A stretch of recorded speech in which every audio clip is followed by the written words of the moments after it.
All right, Grace. All right, so let's go ahead and start this off. Our first guest, he's an actor whose roles include Bad Exorcist, Forza Horizon 5, and of course, the Call of Duty franchise. Today he joins us to discuss the role of professional boxer Chad. Please welcome Alain Mesa. Alain Mesa. And next, she's an actress whose roles include Digimon, Megamon Star Force, and of course, Sailor Moon. Today, she joins us to discuss the role of Captain of the 13th Division, Kuchike. Please welcome Michelle Ruff. And next, he's an actor and director whose roles include Delta Force, Black Hawk Down, Superman versus the Elite, and of course, the Naruto Boruto franchise. Today, he joins us to discuss the role of Divine General of the West Ōetsu. Please welcome Kentaro Colbert.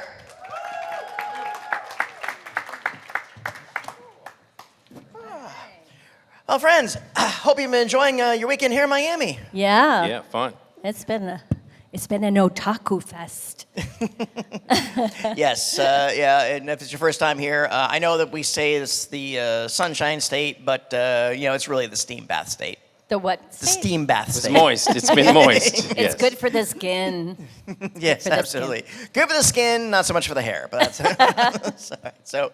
Well, what I would love to do is I'd love to hear how each of you landed these roles in this wonderful series. How did the casting come about? You want to start? Yeah, definitely. So at the time that I was offered the role of Bleach, I had to audition for it for Chad, and I had just released Modern Warfare 2. So all of the attention that I was getting online and just in general from my representation from everybody, I was getting all this success from Call of Duty. And then all of a sudden, Studiopolis, the studio that records Bleach, reached out and said, hey, we want you to audition for this role. It's a regular in the season, and and it would be something from here on out. And I said, cool, and I did it, and it was crazy the amount of attention that I got. I was like, who are all these people that don't care about God, that love Bleach? What is this show, Bleach? And then once I realized that it was such a really big franchise, it had been around for a long time, big fan community, it was a big responsibility for me to do my best in bringing Chad to life, especially since Jameson Price was so great at the role for so many years. And, funny story, when I did get the audition, they played me his voice, and we go, we want you to, it's a 17-year-old character, and he sounds like this. And then they played Jameson Price, and I was like, man, that guy's 17? So I did my best. But he's huge. Yeah. No, yeah, he's huge, and, he's a badass. So yeah, I'm just glad to be part of this franchise now. Welcome. Thank you very much. Yeah, it means a lot coming from you. Gosh, Rukia, man, they put me through the ringer for my audition. I went in, and generally, I don't know if it's like this now because I haven't been into Studiopolis to audition in a while, but my very first day, I walk in, and there's 4 scripts on the table for the women, and it says, take the scripts that you think you would be good for. So of course I take all of them, because that's what we do, right? If there's 20 scripts, you take all 20. So I think I read for Orihime and for Rukia, and I don't know, there was something that I connected with Rukia, and I got a call back. So I went back for the callback, and at this point, I didn't know the show. I didn't know what Bleach was. Generally it's top secret. They never give you the name of the show when you're auditioning. So I got the callback, and I ended up booking the show. And I think a part of it was because, I think I did a good read, but I also sound a lot like the Japanese voice actress. Our tones are very similar, so that was part of it too. And then I booked the gig, and the rest is history. Yeah. And a good one at that. Yeah, a really good one. Thank you. What's going on, OtakuFest? Yeah, let me get a woo, Miami. Yeah, okay. How did I get the part? First off, I'm Kentaro Colbert. I play Ōetsu Nimaiya, the #1 Zanpakuto creator. Thank you. So how I got the job. So I have a history with Studiopolis. I did Killer Bee for many years and on Naruto. So Jamie, who is the CEO, the president, he sent me an email. He's like, hey, I think there's a part you might be good at. We're going to have you come in. And so I came in and I sat with Ryan, who is the current director.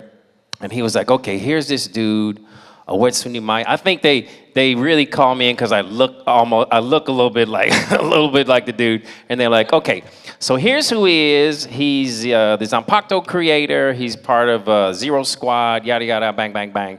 Let's see if your voice is good with it. And I laid a little something down, and they were liking what I was laying down. So they said, you got the part. And the thing is, I was really nervous because you have a certain amount of success with one character like B or Darui, and you're like, are the people gonna like this new character who's like, you know, a ostentatious, kind of a jerky god of the sword? And what they did is they leaked a little bit of it onto Discord, and it was the part where I go, hey yo, hey, what's going on? And it was all positive, and I was like, ah. And then I had the part from then on. I also did Kenpachi and probably some other random dude, yeah. There you go, that's how I got the part. Yeah, there's always one of those. Round of applause for that. What's your take on your characters? It's like how did you ingest them, and how did you like sort of summarize them up for your own interpretations to help guide you in your performances?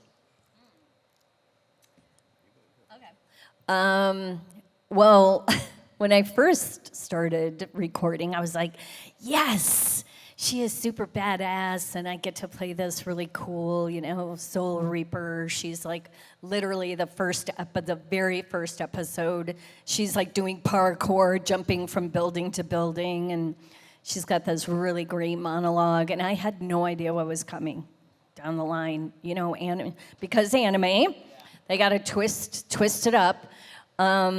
And I learned that she's really is kind of like a vulnerable lone wolf, you know, and she has a great character arc where she learns that friendship is magic. No. She learns that she doesn't have to be alone, and she can rely on her friends, Ichigo, Chad, Orihime, to carry her through tough times. So, you know, she does get back to her badassness, excuse my language. That's really the only way I can explain her. But her arc is, I think, surprising and interesting. Woo! Yeah, in terms of Chad,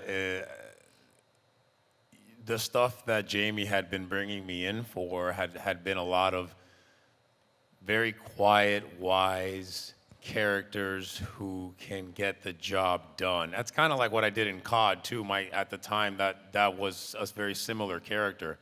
So Chad is somebody who is a man of very, very, very little words. So sometimes I would go into the sessions and it'd be like, hey, you're in here for 12 minutes. And I'd be like, oh, okay, cool. And I'd be like, what are the lines? And they'd be like, all right, this, and that. I'd be like, okay, my first line's, And then the next line's like, yeah. All right, yeah, you're good. Yeah, I grunted 3 times, and that was Chad. But there's a strength in that for sure, and there's a reason why I think he brought me in for that. And you know, at this time in my life, I'm seeking wisdom, and I'm trying to figure out how I can find my own strength. And I think that Chad and the characters that he has been bringing me in for too. I mean, I was lucky enough to voice Miyamoto Musashi for Onimusha, which is playing on Netflix. It's something that Studiopolis recorded as well. And it's a very similar character. It's, you know, wise, grunty. It's getting around. I know how to grunt well at these sessions. So, but I love finding more and more about Chad. And honestly, in the game, Rebirth of Souls, even though it's a fighting game, there was a lot of story stuff that was thrown. I was in that too. Can I just jump in for a second? You can definitely, Michelle. So that's cool because then you got to go back and really relive the whole first arc of the show. And I found out more about Chad during the video game than I had. Because there's so much stuff about Chad. There's so much information available. But doing that was just really, really great because it was like a very big, fast course on who this character is. And I got to experience it. And I had a lot of fun doing those sessions. I had a lot of fun. Woo! Okay, what was it? How do I approach the character? Yeah. Did you have like a headcanon in your head when you first started? And No, maybe that changed. I didn't have any knowledge of Bleach because Bleach had been gone for like 10 years. And it wasn't really in my awareness of anime because I don't know if it was playing anywhere. Like Hulu just picked it up, but I don't know if it was on anywhere. So we get the benefit when we're doing dub, we get to see the sub. And they played it for me, and I was like, okay, this dude is fly. He's got the shades on, he's got the puffer jacket, and the Japanese actor was kind of doing a little something. I was like, okay, I'm gonna take what he did, and I'm gonna add a little sauce to it, and I'm gonna turn it up to 1,000, because they play his. He was like, if he was going, ayo, I was like, ayo! So it was like, whatever that was, I was gonna turn it up 7 more levels, yeah. So that was really my approach to Ōetsu Nimaiya, because he just looked cool. He had sort of a Pharrell vibe. I was like, all right, yeah, I can get down like that. And Kenpachi, he's just a big dude and scary. Yeah, there you go.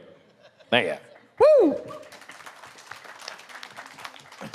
What's been the best thing to come out of this gig for each of you?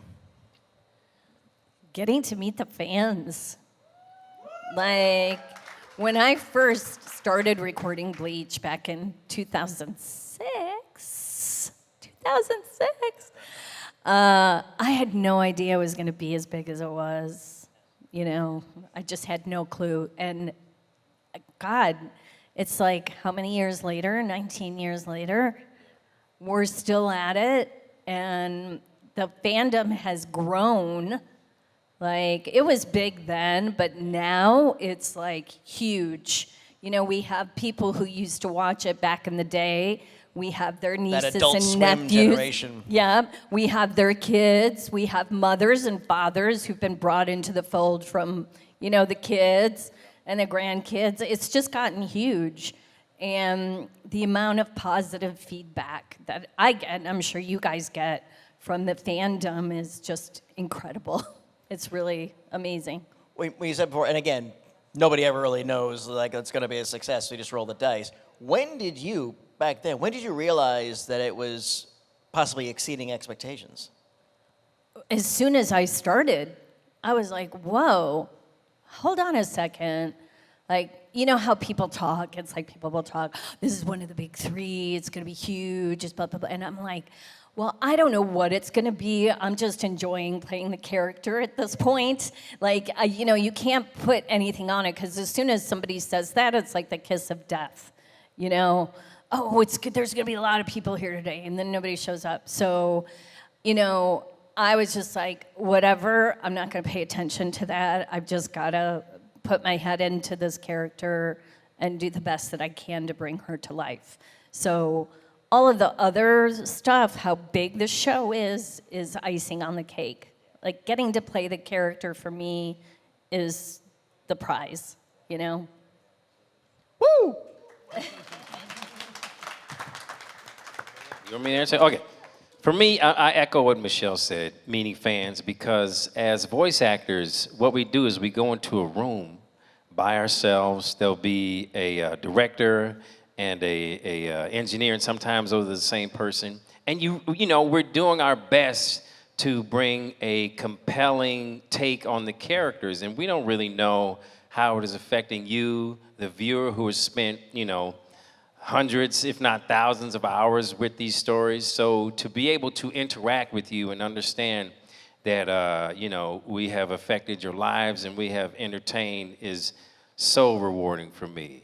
And also, secondly, for me, to be a part of like big, long format, as a performer, as an artist, big franchises, even, in a small part or anything is really, I think, an honor and a privilege, because this is what I wanted to do as a kid. I would watch cartoons that were on for a long time, and to be part of one that has been on so long and it has got fans all over the world is like the dream for me. Woo!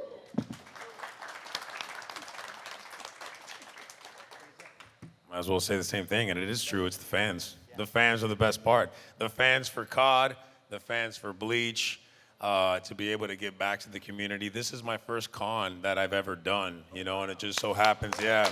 Oh, wow. Very glad, yeah, I'm very glad. I'm gonna start doing them. Miami's my hometown. I was born in the 305, born and raised in the county of Dade.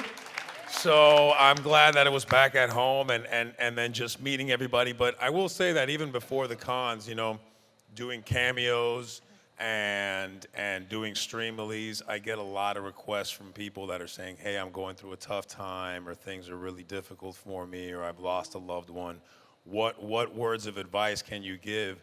And I take that very, very, very deeply, and I feel like that's a really good responsibility to be able to give off whatever little bit of wisdom you have, whatever little bit of experience, and also just I love hearing from other fans that, hey, like, we go through that too, because we go through that. I'm an actor, and I feel anxiety, and I feel pressure, and I feel, the weight of the world on us sometimes. So to be able to have done something for either Bleach or COD or anything, and then have these fans love it so much that they confide in my little bits of wisdom, that's really special. So like, I really appreciate that from you guys. Woo!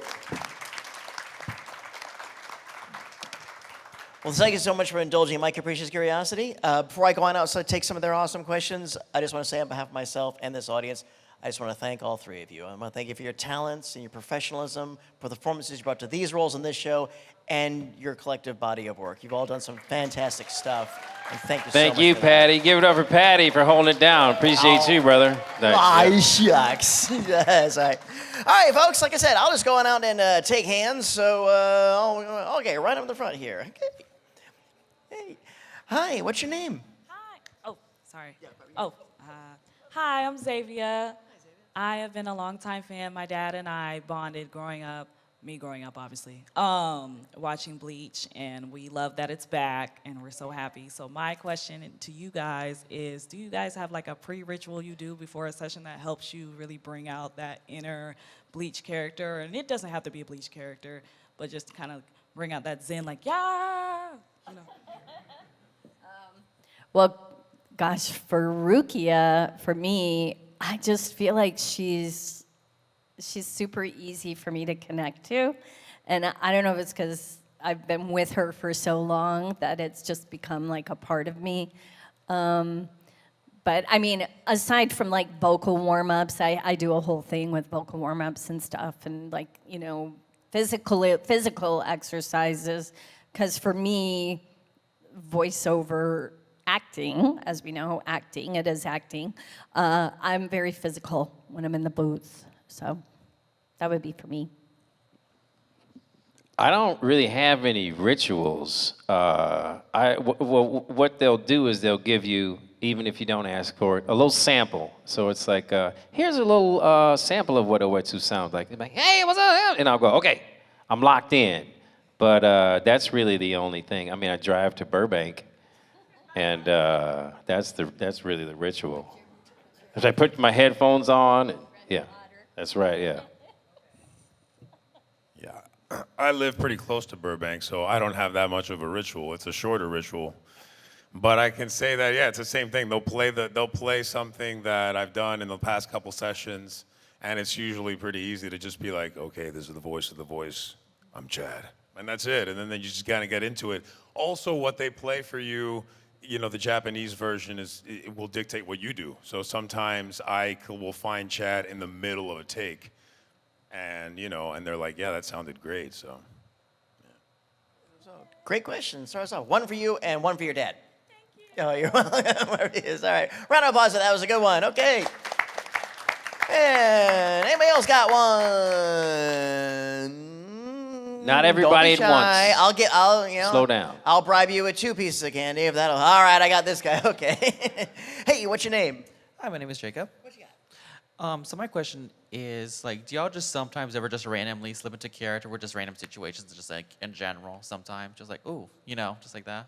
Like by accident, or mess with people at the drive-through? Both, actually. Yeah. Me with our characters? Yeah, just any character, really. Just in general.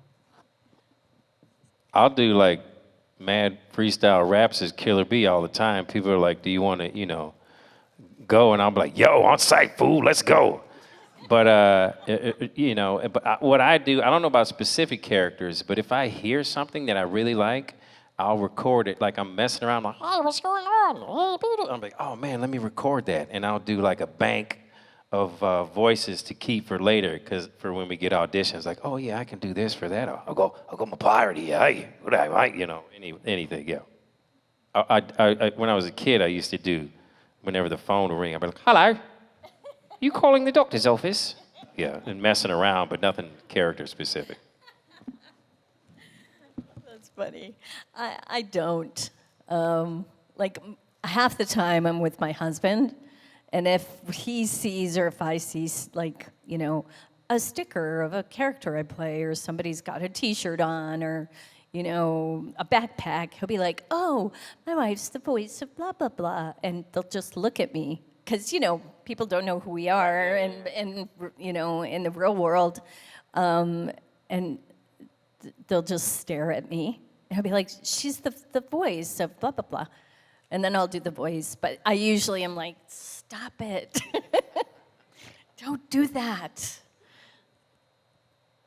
In my case, I don't think anybody has stopped me for something that I have voiced other than Call of Duty, just because in my character in Call of Duty it looks exactly like me. So people sometimes will stare at me from the gym and they'll be like talking mocap? like this. And I did the mocap too. Cool. Well, it's my likeness. So if you pass by my booth and you wonder why it's 2 characters and then just a picture of me and like army stuff, that's actually digitized. That's not a real picture. Yeah. So it looks a lot like me, and people will stop me, especially in Los Angeles, because there's a lot of Latin players, and I always, yeah, for sure, I have no problem, doing the voice for them, and sometimes there was one time that I had this kid was like 4 years old, and he was following me around the grocery store, and everywhere I'd go, I'd see this 4-year-old looking at me, and I'd be like, oh man, and then finally his like 17-year-old brother came around and was like, yeah, we're really big fans, this and that, and the little guy would just walk up and like kind of like half put his arms out like he wanted to hug me, and I was like, does your brother want a hug? Come here, hermano, come here, So that's kind of cool, yeah, and I love doing that for the fans if they want it, for sure. All right, yeah. Fun one, there you go, thank you. All right, and we got another one, any takers? Over here, okay. Ash Ketchum, ladies and gentlemen. Hey, what's your name? My name's Chris. I would like to know if in Bleach or in any other thing that you voice acted in, if there was a moment in the story of anything that affected you like on an emotional level. For me, everything I do affects me on an emotional level, because as actors, we're trying to live truthfully through imaginary circumstances. So, when I'm putting Ichigo through it, I'm really trying to teach that young man something. From my purview, I'm trying to embody Ōetsu. So whatever Ōetsu is feeling, whether it be happy, sad, angry, I'm experiencing that as Kentaro. So really, hopefully, every time I hit the mic, there's some feeling of emotion that I would have, yeah. Dang, dude, that's deep. It's true. Right, yeah. It's true. Like I never really. I mean, it does. Every time you're in the booth and you're performing a different character, you are feeling those emotions. And I love that you said that because I never thought about it that way. But as far as Rukia goes, her whole arc in the Soul Society, when she's gets arrested and she's going to be executed, she goes through this whole character arc where she comes to terms with herself and the fact that she's not worth living, which isn't true, which we know, we find that out because everybody comes to save her. But like that whole dream sequence with Cayenne, where we find out that story that, I don't want to, no spoiler alerts. I'm not giving any spoiler alerts. You'll have to watch it. But yes, that was probably the most emotional point in the story for me. In my case, it becomes a challenge to how much emotion can I give with one grunt or 2 seconds of a grunt or one word. But, I somehow do manage to do that. And like you said, as an actor, every single thing you do, that becomes the challenge sometimes, is how much emotion can I give? You will know if you're acting, and you will know if you're experiencing it. And when you're acting, you feel like you're putting forth something, and sometimes you get away with it. And the directors will say, hey, that was a great take. And you're like, yeah, moving on. But, that's the thing. We really, really want to be able to have that experience. And also, many times it's cathartic. You get in there, you're working stuff out, you're empowering yourself as an actor. And if you get very lucky and you have a really great script or a really great character, then you can have this experience that could potentially change you. I mean, there are certain sessions that I've had, definitely in Call of Duty and in Bleach, that I walk away and I'm like, I'm a better actor, but I'm also a little bit of a better person because of something that I managed to find out about myself or about the character. And I also think, are you a director too? I heard Patty say you direct. Okay, so I've been directing for the last year and a half as well. And I find even from a director's standpoint, with an actor when they're in the booth, if they're not invested emotionally or willing to be vulnerable when they're doing a character, it's hard to direct them. Like someone will give you a read, and a lot of times I hear people wanting to just sound good or sound pretty rather than give me the emotion behind it, And it's we've all been. I've been a victim of that myself. I've done that myself in the booth as an actor. Just letting that go and being willing to be vulnerable in the moment in whatever you're doing. And hopefully that comes across, when you're listening to dubs. I think any good dub that you have, you're going to get that performance from the actors. So. Absolutely. Woo, yeah. What's on everybody's docket? Any upcoming projects you may be allowed to share with us? Well, I think the only one I can really talk about right now is Shirazard Harvey from the Trails franchise. I have that coming out. Other stuff, I can't. I know. That's why I asked what you're allowed to say. NDA. NDA. That's why I say allowed to discuss. But the point of the matter is there is stuff on the horizon. Yeah. Yes. Right now I'm on a show on Crunchyroll called Rurouni Kenshin Kyoto Disturbance, which I think the final episodes have just aired. And then Gun Gale something Volume 2 on Crunchyroll and other stuff I can't talk about. Yes, yeah. Are you on that? Well, I was in the original Gun Gale. Oh, right on. Cool, yeah. Yeah, there you go, those, check them out.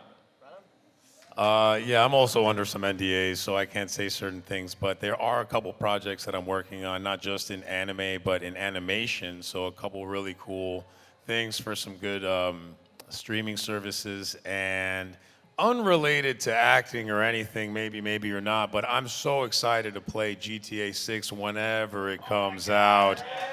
We're gonna get the apocalypse before we get GTA 6, but we'll get it eventually. So May I'm 28th, gonna be really happy to play it. 2026, May 28th, Nice. 2026. I can't I'm wait so to play excited. it. So Nice. excited. In Miami. It's in Miami. Well, Vice City. I forgot I am in a new show called Bad Eggs. It's original animation. It's called Bad Eggs, Naked and Afraid. It's basically like Naked and Afraid, but with eggs.